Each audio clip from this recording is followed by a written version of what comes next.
Nanapa-kevitra ireo antoko politika sy ireo niaran-kianjo fikambanana teny Ivato fa amin'ny 30 aogositra ho avy izao ka hatramin'ny 3 septambra no hanatanterahana ny fikanandrom-pirenena na ny conférence nationale.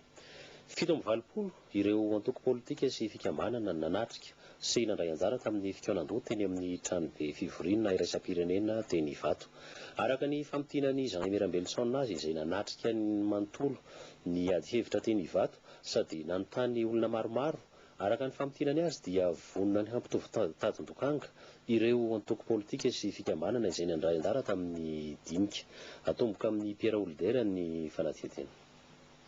Ny azo lazaina dia voalohany nangetaita ambony lakany ireo mpanao politika antsika satria tao anatin'ny herintaona ohatran'ny natao kilavao, tao anatin'ny volana vitsivitsy ohatran'ny natahotahotra hoe ny société civile ve no tena hitondra ny baolina rery.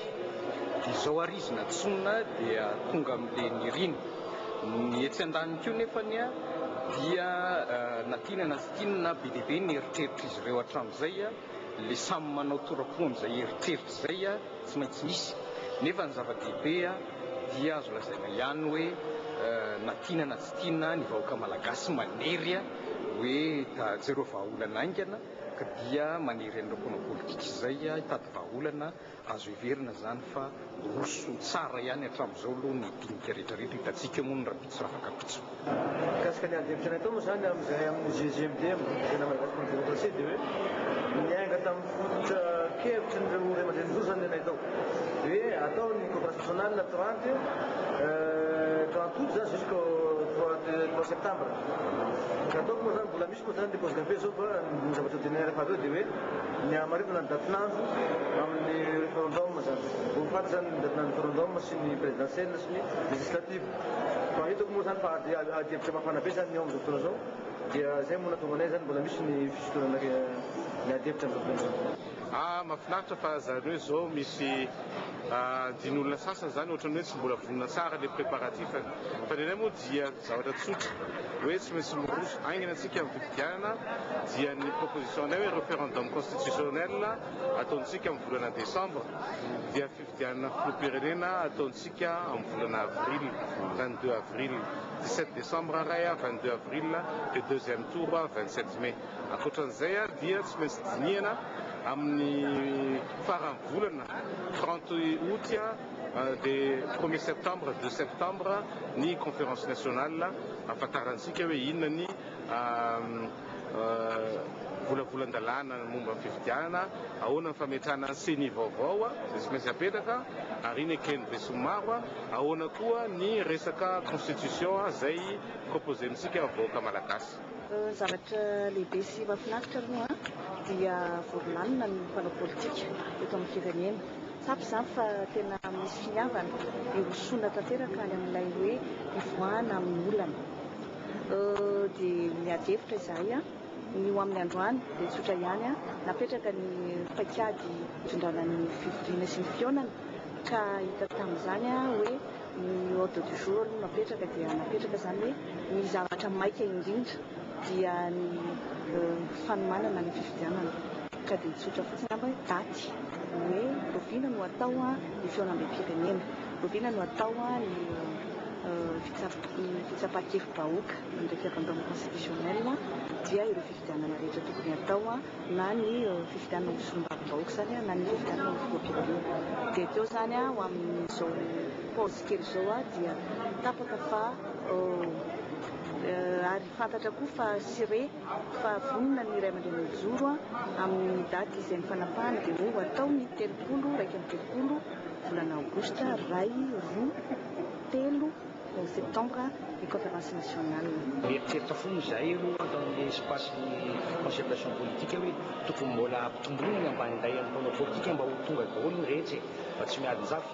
Raha maika loatra tsika dia mbola misy any avelany vala indray dia mety misy mpanolotra fameana mafy ihany koa izay zava-tantaraka eto.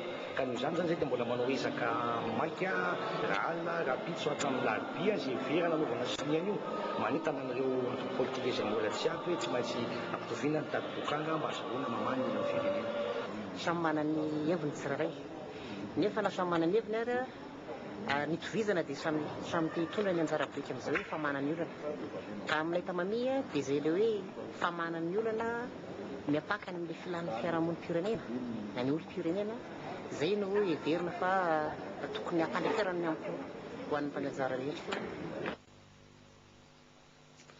Izay ny lafiny politika fa eo amin'ny fanatanjahantena dia tafaverina androany eto Antananarivo ireo atleta malagasy izay nandray anjara tamin'ny CJSOI tatsy amin'ny Nosy La Réunion tamin'ny herinandro lasa teo ka notoloran'ny gouvernemanta Tetezamita Valso ireo atleta malagasy ireo tetsy amin'ny lapan'ny fanatanjahantena sy ny kolotsaina etsy Mahamasina natao mahay avy sy Zakora Olodinina. Vola mitetina 2 hetsy ariary ho andreo nahazo meday volamena, 5 hetsy ariary ho andreo nahazo meday volafotsy ary 1 hetsy ariary ho andreo nahazo meday alimo. Ireo no valoka sasarana natolotry ny fitondrana Tetezamita ho andreo atleta malagasy nitondra vokatra tsara nandritra ny CJSOI tanterahana tao amin'ny Nosy La Réunion. Maleriva no natolota azy ireo teto amin'ny lapan'ny kolotsaina sy ny fanatanjahantena io valosoa ny vokatra tsara io ho fakasitrana ny zava-bita nreto atleta malagasy ireto. Ny Prime Ministre lehiben'ny gouvernemanta mihitsy no nanolotra ity valoka sasarana ity amin'ny anaran'ny fitondrana Tetezamita izay notron'ny ministra ny fanatanjahantena, ny ministra ny fanajariana ny tany ary ny sekretera mpanjakana medidiny fampianarana teknika. Nisongadina nandritra izany fa voninahim-pirenena no narovana ka rariny ny hijerena ireo nahavita tsara araky nambarana ny Prime Ministre lehiben'ny gouvernemanta Camille Vital ary misy ny ezaka matoy izao ny tonga eo ihany koa ny ezaky ny fitondrana amin'ny fanosena ny fanatanjahantena malagasy. Voalohany tenay zany dia fiaravana ary mitondra fiaravana azy amin'ny filohantsika andron'ireny atleta amin'izao vokatra mahafako mety nareo ampenareo.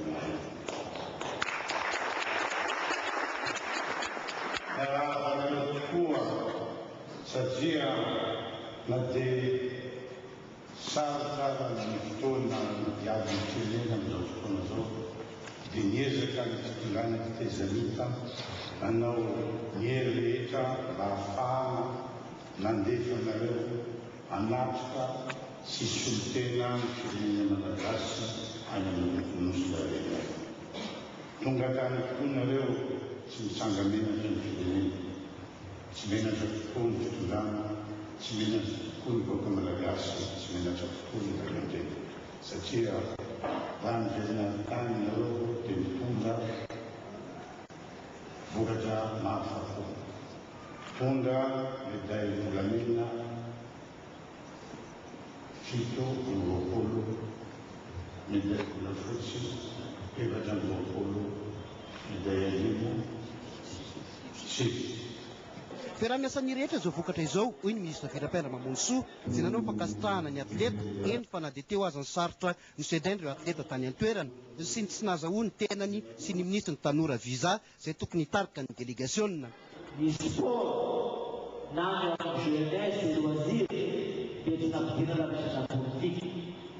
Nefa indrisy nefa ny ninay tsy nitenenina aminareo atleta rehefa tany La Réunion nareo ny tsy fahazahoanay alavaka nakany tsy nahazahoana viza zay nalavaka aloha tamin'ny gazety.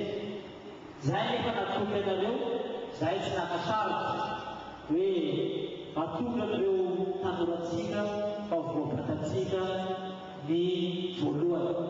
Ny CJSOI araka izany no nikatona hatreo fa ny fanatanjahantena amin'ny toetrany manomboka eto dia ny lalaon'ny nosy andiany fahavalo any Seychelles amin'ny taona 2014 indray no miandry ny fanatanjahantena malagasy araky ny nambarany Prime Ministre lehiben'ny gouvernemanta.